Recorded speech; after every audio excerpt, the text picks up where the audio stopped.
Deməli, indi baxırıq mətn informasiyasının həcminin tapılmasına. Ümumiyyətlə, deməli, mətn informasiyasının həcmidir, bir simvolun yaddaşıdır. Bunlar nədən asılıdır? İndi o mövzuya toxunuruq. Mən yazıram bir dənə söz, kitab sözü. Bu kompüterin yaddaşında nə qədər yer tutar? Biz deməli, bunun üçün nəyi bilməliyik? Bu hansı söz, hansı əlifbadan götürülmüşdür? Yəni hansı əlifbaya əsasən kodlaşdırılmışdır ki, bu kompüterin yaddaşında nə qədər yer tutması həmin əlifbadan asılıdır. Deməli, sən testləri işləyərkən rastlaşırsan əlifbanın gücü və bir simvolun yaddaşı anlayışından. Bu nə deməkdir? Məsələn, biz Azərbaycan əlifbasından istifadə etməklə sözlər yaradırıq. Ancaq əlifbada olan simvollardan istifadə edirik, yəni öz dilimizdə olan sözlər yaratmaq üçün. İndi informatikada ikinin qüvvətləri şəklində əlifba anlayışı var. Məsələn, 2 simvollu əlifba, 4 simvollu əlifba, 8, 16 simvollu əlifba, 32 simvollu əlifba, 64 və s. olan əlifbalar. Yəni elə bir sayda simvolu var ki, həmin əlifbanın deməli simvol sayını 2-nin qüvvətində, yəni həmin sayı 2-nin qüvvətində şəklində göstərmək mümkün olsun. 2-nin neçənci dərəcədən qüvvətidir? 1-ci dərəcədən, düzdürmü? Bu 2 üstü 2-dir, düzdür? Bu 2 üstü nədir? 3, düzdürmü? Bu isə 2 üstü 4 və s. 65 2 neçənci dərəcədən qüvvətidir? 6-cı dərəcədən qüvvətidir. Deməli, bu əlifbada olan müxtəlif simvolların sayı əlifbanın gücüdür. Budur, əlifbanın gücüdür. Həmin əlifbanın gücünü 2-nin qüvvəti şəklində göstəririk. Buradakı qüvvət mənim bir simvolumun yaddaşıdır.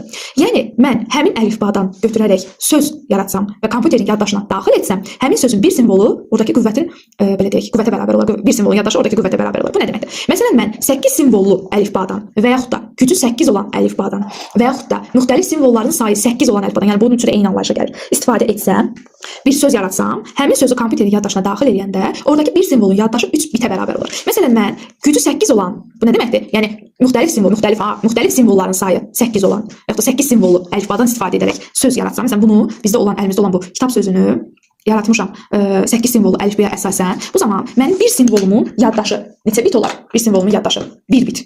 Məsələn, 8 simvolu da 3 bit, düzdürmü? 2 simvolludan yarada bilməliyəm. Aydın məsələdə baxırıq ki, burada 5 müxtəlif simvol var. Minimum əlifba 8 simvolu var. 8 simvoluya əsasən buradakı bir simvolun yaddaşı neçə bit olar? 3 bit olar. Deməli, kitab sözü kompüterin yaddaşında nə qədər yer tutar? Sayırıq ki, 5 simvol var, düzdür, kitab sözündə. Deməli, 5 simvolun hərəsi 3 bitdən cəmi 15 bit yer tutar kompüterin yaddaşında. Düzdürmü? Aydındır bu hissə.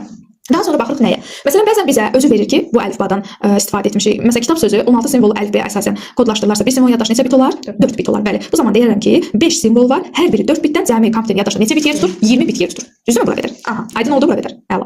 Deməli, bəzən bizə minimal əlifbanı özümüz təyin eləmək, belə deyək, məcburiyyətində qalırıq. Özümüz təyin etməli oluruq. Bu nə deməkdir? Məsələn, müxtəlif simvollardan ibarət bir söz yazaq. Elə yazaq informatika. Aha, bu söz hansı minimal əlifbaya əsasən yazıla bilər? Baxırıq ki, burada neçə müxtəlif simvol var? I, M, F, O, R, M, A, T, I təkrarlanır deyə yazmıram, K-nı yazıram və A-nı yazmıram təkrarlandığı üçün. Baxıram ki, burada neçə müxtəlif simvol oldu?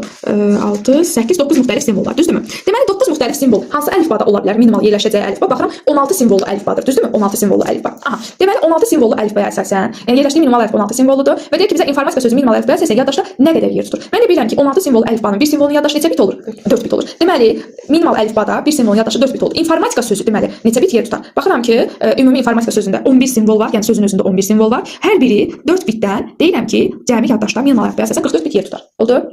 Əgər özü versək ki, məsələn, informatika sözü 64 simvollu əlifbaya əsasən kodlaşdırılmışdı. Bu zaman bir simvolun yaddaşı olur 6 bit. Bir simvolun yaddaşı olur 6 bit. Və mən deyirəm ki, 11 dənə simvolun 6 bitdən elir 66 bit. Bu hissələr aydın oldu, sən nə demək istəyirəm. Deməli, mənə əgər versə ki, bir simvolun yaddaşı 5 bitdir, əlifbanın gücünü soruşsa, deməli mən deyirəm, bir simvolun yaddaşı 5 bit olan hansı əlifbadır? 32 simvollu. Yəni onun içində müxtəlif simvolların sayı 32 olan əlifbadır, düzdürmü? Deməli, hansı əlifbaymış? Əlifbanın gücü nəymiş? 32 imiş. Bir simvolun yaddaşı 6 bit olarsa, həmin əlifbanın gücünü soruşsa, deyirəm ki, 64 simvollu əlifba, yəni gücü 64-ə bərabərdir. Aydın oldu bura kimi nə demək istəyirəm. Aha. Deməli, məsələlər bu tiplərdə düşür, yəni bunlarla bağlı düşür. Daha sonra bizə nə edir? Ümumi yaddaşı verir. Mətndə ümumi simvolların sayını verir, ümumi simvolların sayını. Bir də ümumi yaddaşı verir. Mən əgər ümumi yaddaşı bölsəm simvolların sayına, bir simvolun yaddaşını tapa bilərəm, düzdür? Bunu da deməli ümumi yaddaşı verir, ümumi simvolların sayını verir. Məndən soruşur əlifbanın gücünü. Mən də bilirəm ki, ümumi yaddaşı, ümumi simvolların sayına bölsəm, bir simvolun yaddaşını alaram. Və güc də nədən asılıdır? Bir simvolun yaddaşından. Yəni mən bilsəm ki, bu bir simvolun yaddaşı 3 bitdir, aydın məsələdir də hansı əlifbadır? 8 simvollu. Bir simvolun yaddaşı 6 bitdir, aydın məsələdir hansı əlifbadır? 64 simvollu əlifba. Aydın oldu bura kimi?